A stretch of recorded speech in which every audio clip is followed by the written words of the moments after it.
बच्चों, आज हम कक्षा 6 की सामाजिक विज्ञान की नई पाठ्य पुस्तक समाज का अध्ययन भारत और उसके आगे का अध्याय 2 महासागर एवं महाद्वीप के प्रश्न उत्तर करेंगे। पेज नंबर 27 पर महत्वपूर्ण प्रश्न है, महासागर एवं महाद्वीप क्या है, उनके नाम क्या है एवं उनका वितरण कैसा है। तो पृथ्वी की सतह पर विस्तृत जलाशयों को महासागर और विशाल भूखंडों को महाद्वीप कहा जाता है। पृथ्वी पर 5 महासागर एवं 7 महाद्वीप हैं, जिनके नाम निम्नानुसार हैं। महासागर प्रशांत महासागर, अटलांटिक महासागर, हिंद महासागर, आर्कटिक महासागर एवं दक्षिणी अथवा अंटार्कटिक महासागर। महाद्वीप अफ्रीका, अंटार्कटिक, ऑस्ट्रेलिया, एशिया, उत्तरी अमेरिका, दक्षिणी अमेरिका एवं यूरोप। वितरण दक्षिणी गोलार्ध की तुलना में उत्तरी गोलार्ध में स्थल भाग अधिक है एवं जल भाग कम है। प्रश्न 2, महासागर एवं महाद्वीप पृथ्वी पर जीवन को, जिसमें मानव जीवन भी सम्मिलित है, किस प्रकार प्रभावित करते हैं। तो पृथ्वी की जलवायु के निर्माण में महासागर एवं महाद्वीप दोनों महत्वपूर्ण भूमिका निभाते हैं।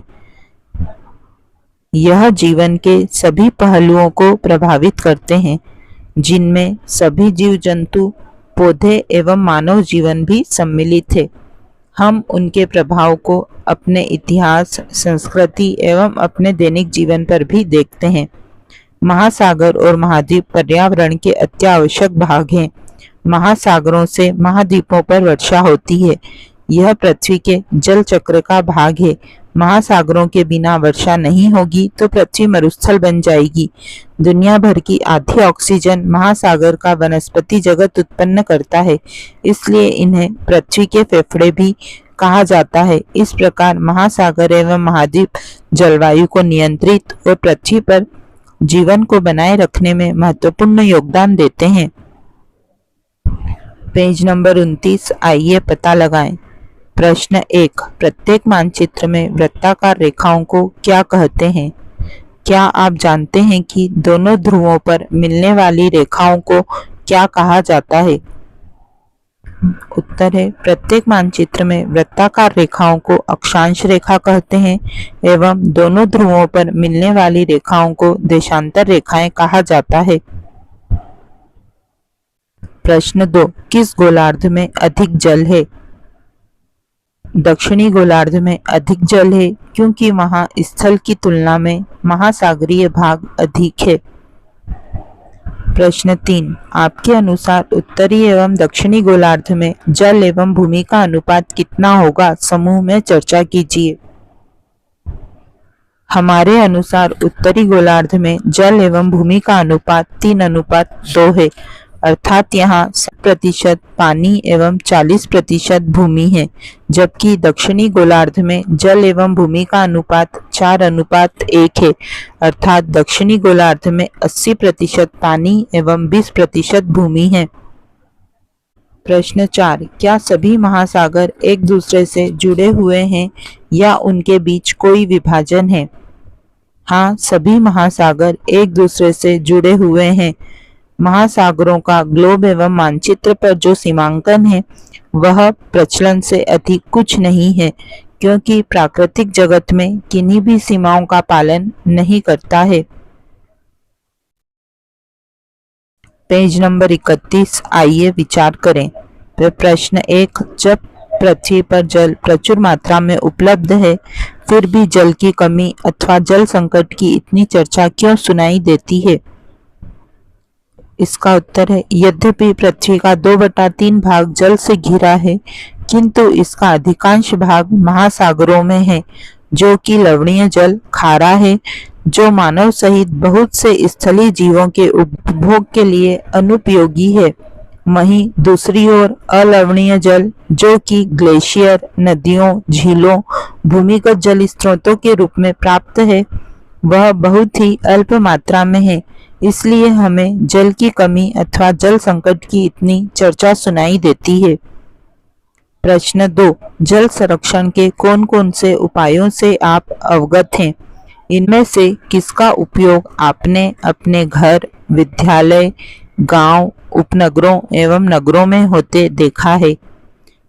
उत्तर है जल संरक्षण के कई उपाय हैं जिनसे हम अवगत हैं, जैसे पानी के रिसाव की मरम्मत करना, नहाने के लिए शावर के स्थान पर बाल्टी का उपयोग करना, ब्रश करते समय या हाथ धोते समय आवश्यकता न होने पर नल को बंद कर देना, वर्षा जल का संचयन करना, जल का पुनर्चक्रण करना, नदी पर बांध एवं स्टॉप डैम का निर्माण करना, खेतों में सिंचाई के लिए ड्रिप सिंचाई पद्धति का उपयोग करना।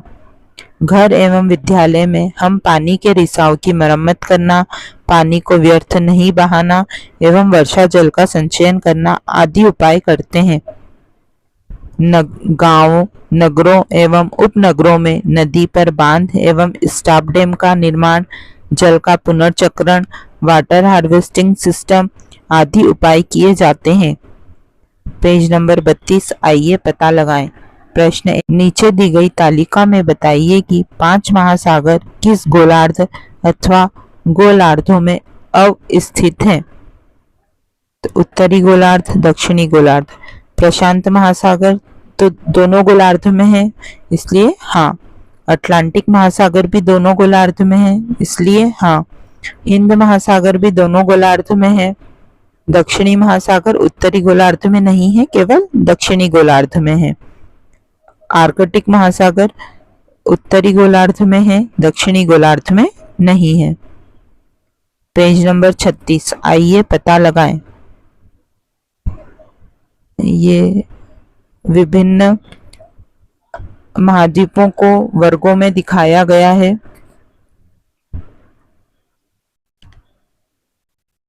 तो वर्गों की संख्या गिनिए और सबसे बड़े एवं सबसे छोटे महाद्वीप का नाम बताइए। तो जब हम वर्गों की संख्या गिनते हैं तो उत्तरी अमेरिका में 17 वर्ग हैं, यूरोप में 10, एशिया में 44, ऑस्ट्रेलिया में 8, अफ्रीका में 30, दक्षिणी अमेरिका में 18, अंटार्कटिक में 13। तो सबसे छोटा है यहाँ दिख रहा है हमें ऑस्ट्रेलिया जिसमें 8 वर्ग हैं। सबसे बड़ा दिखता है एशिया जिसमें 44 वर्ग हैं। तो अतः सबसे बड़ा महाद्वीप एशिया एवं सबसे छोटा महाद्वीप ऑस्ट्रेलिया है। कौन सा महाद्वीप बड़ा है, उत्तर अमेरिका अथवा दक्षिणी अमेरिका? तो हम देखते हैं उत्तरी अमेरिका में 17 वर्ग हैं और दक्षिणी अमेरिका में 18 वर्ग हैं, इसलिए दक्षिणी अमेरिका बड़ा है। अगला है अफ्रीका अथवा उत्तरी अमेरिका। तो अफ्रीका में 30 है और उत्तरी अमेरिका में 17 है, इसलिए अफ्रीका बड़ा है। अंटार्कटिक अथवा ऑस्ट्रेलिया, तो अंटार्कटिक में 13 वर्ग हैं और ऑस्ट्रेलिया में 8 वर्ग हैं, इसलिए अंटार्कटिक बड़ा है। तो हमारे उत्तर हो गए हैं उत्तर अमेरिका अथवा दक्षिणी अमेरिका में दक्षिणी अमेरिका बड़ा है, अफ्रीका अथवा उत्तरी अमेरिका में अफ्रीका महाद्वीप बड़ा है, अंटार्कटिक अथवा ऑस्ट्रेलिया में अंटार्कटिक महाद्वीप बड़ा है। आरेख में यूरोप और एशिया को एक ही रंग से भरिए और उसे यूरेशिया नाम दीजिए। उसके आकार की तुलना कीजिए, उसके आकार की तुलना दक्षिणी अमेरिका से कीजिए। तो हम यदि यहाँ यूरोप और एशिया को एक ही कलर से कर दें तो यूरोप के 10 और एशिया के 44 मिलकर 54 वर्ग हो जाएंगे और दक्षिणी अमेरिका के 18 वर्गों से वह तिगुना 18 तिया 54, तो 3 गुना होगा। तो इसका उत्तर बनेगा यूरेशिया महाद्वीप दक्षिणी अमेरिका महाद्वीप से 3 गुना बड़ा है। प्रश्न 4, छोटा महाद्वीप से लेकर बड़े महाद्वीप तक की सूची बनाइए। तो छोटे से बड़े क्रम में महाद्वीप की सूची इस प्रकार है: ऑस्ट्रेलिया, यूरोप, अंटार्कटिक, उत्तरी अमेरिका, दक्षिणी America, Africa, Asia. Page number 39 पे प्रश्न क्रियाकलाप और परियोजनाएं के अंतर्गत प्रश्न 1 है, निम्नलिखित शब्दों की व्याख्या कीजिए। महाद्वीप, महासागर और द्वीप। तो महाद्वीप, पृथ्वी पर भूमि के एक बड़े निरंतर विस्तार को महाद्वीप कहा जाता है, जैसे एशिया एवं यूरोप। महासागर, पृथ्वी की सतह पर विस्तृत जलाशयों को महासागर कहते हैं, जैसे हिंद महासागर एवं प्रशांत महासागर। चारों ओर जल से घिरे भूखंड को द्वीप कहा जाता है, जैसे विश्व का सबसे बड़ा द्वीप ग्रीनलैंड है। प्रश्न 2, मानचित्र बनाइए। इस अध्याय में दिए गए मानचित्रों को देखे बिना अपने हाथ से कागज पर महाद्वीपों का मानचित्र बनाइए और इसमें रंग भरिए। इसके बाद इस अध्याय में दिए गए महासागरों और महाद्वीपों के मानचित्र के साथ इसकी तुलना कीजिए। तो यह आप स्वयं करें। प्रश्न 3, आइए करके देखें। नीचे दिए गए विश्व के मानचित्र में सभी महाद्वीपों और महासागरों के नाम लिखिए। तो ये महाद्वीप और महासागरों के नाम लिखे हैं। ये यूरेशिया, अफ्रीका, उत्तरी अमेरिका, दक्षिणी अमेरिका, ऑस्ट्रेलिया और महासागर है प्रशांत महासागर, अटलांटिक महासागर, आर्कटिक महासागर, हिंद महासागर, दक्षिणी महासागर। प्रश्न 4, वर्ग पहली को हल कीजिए। पहली को हल करने के लिए अंग्रेजी भाषा के शब्दों का प्रयोग कीजिए। बाएं से दाएं। महासागरों द्वारा प्रचुर मात्रा में उत्पन्न। तो ऑक्सीजन। बहुत बड़ा भूखंड, कॉन्टिनेंट, हिंदी में महाद्वीप। एक बड़ा महाद्वीप, भारत जिसका भाग है, तो यूरेशिया। महासागरों में प्रदूषण का मुख्य स्रोत प्लास्टिक। सबसे ठंडा महाद्वीप अंटार्कटिका। ऊपर से नीचे पृथ्वी पर सबसे बड़ा द्वीप ग्रीनलैंड। महासागरों से उत्पन्न होने वाली बहुत बड़ी विध्वंसकारी लहरें, तो सुनामी। सबसे छोटा महाद्वीप ऑस्ट्रेलिया। पृथ्वी पर सबसे बड़ी जल राशि प्रशांत, इंग्लिश में पैसिफिक।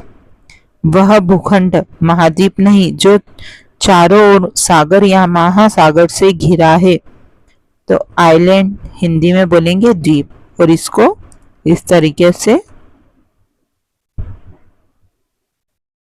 भरेंगे। ऑक्सीजन, खड़े में Greenland, continent, tsunami, Eurasia, Australia, plastic, Pacific, island, Antarctica. इस तरीके से ये भरा जाएगा।